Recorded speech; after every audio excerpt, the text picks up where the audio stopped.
In the text of 1 Peter, chapter 2, verse 18, the apostle addresses a specific group within the church, providing instruction that is simultaneously radical for its cultural context and profoundly significant for understanding the nature of Christian submission. The verse reads, "Servants, be submissive to your masters with all fear, not only to the good and gentle, but also to the harsh." This directive, aimed at those in servitude, highlights a theme that runs throughout this epistle: the exemplary behavior of believers in the midst of difficult and sometimes unjust circumstances. First, it is essential to grasp the social context of Peter's instruction. The term servants refers to household slaves who were a common feature of Greco-Roman society. These individuals, often not free to make their own life choices, were under the authority of their masters. Peter's counsel to them is not an endorsement of the institution of slavery, but rather guidance on how they should conduct themselves within the constraints of their existing reality.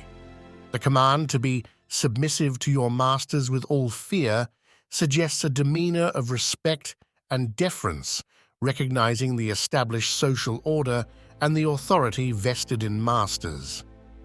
However, the inclusion of "with all fear" importantly points back to the fear of God, which has been a recurring admonition in this letter.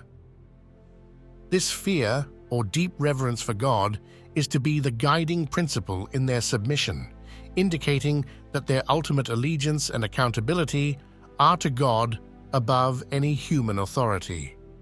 Moreover, Peter does not condition this submission on the character or behavior of the master. The directive extends to being subject not only to the good and gentle, but also to the harsh. This aspect of Peter's teaching is particularly challenging. It calls for a level of endurance and patience in the face of unjust treatment that is grounded not in human justice, but in divine sovereignty. The harsh master is no less a figure of authority, and the servant's response to such a person is a testament to their commitment to God's will and their trust in His ultimate justice. This teaching does not exist in isolation within the Scripture. Rather, it aligns with the broader biblical narrative that often calls for righteousness in the face of adversity and injustice.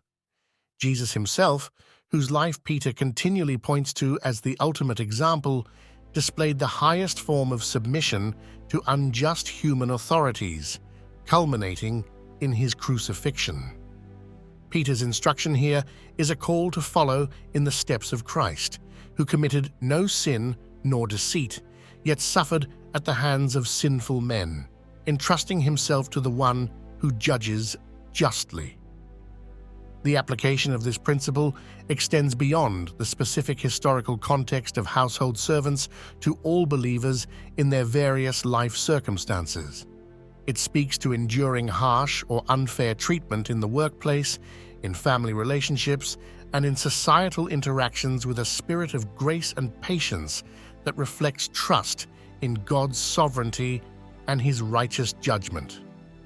This kind of submission is profoundly countercultural, reflecting a kingdom that operates not on the principles of power and retaliation, but on those of humility and sacrificial love.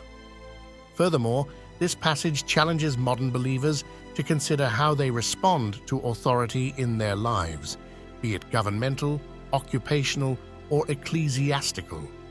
The instruction to submit, even to harsh authorities, is tempered by the broader scriptural call to obey God rather than men when human commands contradict divine laws. Thus, while submission to authority is a general principle, it is not an absolute rule. It operates within the larger framework of fidelity to God and His commandments. In a practical sense, living out this teaching involves cultivating a character that reflects Christ's humility, patience, and steadfastness.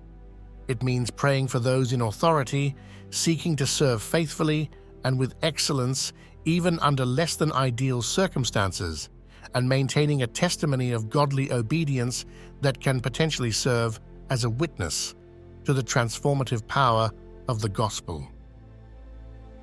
1 Peter chapter 2 verse 18 teaches believers about the depth and the difficulty of Christian submission.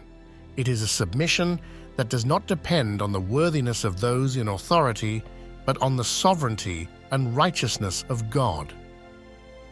It calls for a commitment to live out the gospel in every circumstance, demonstrating that the believer's ultimate trust and hope are in God, who justly oversees all human affairs.